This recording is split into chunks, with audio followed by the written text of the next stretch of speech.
আপনাদেরকে একটা জিনিস দেখাই। তো শামা কি করছে দেখুন, এই দেখুন শামা এখানে মোটর চালিয়ে গোসল করছে দেখুন।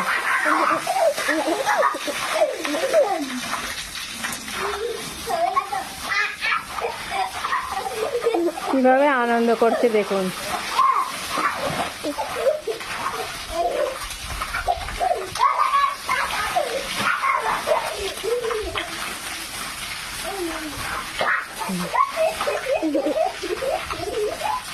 প্রচুর ফুর্তি দিন।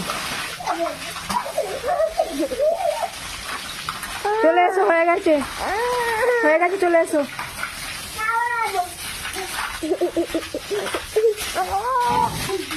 আর এখানে ছোট ছেলে দেখুন, ও গোসল করবে বলে মানে কান্নাকাটি শুরু করে দিয়েছিল, দেখুন নেমে পড়েছে দেখুন।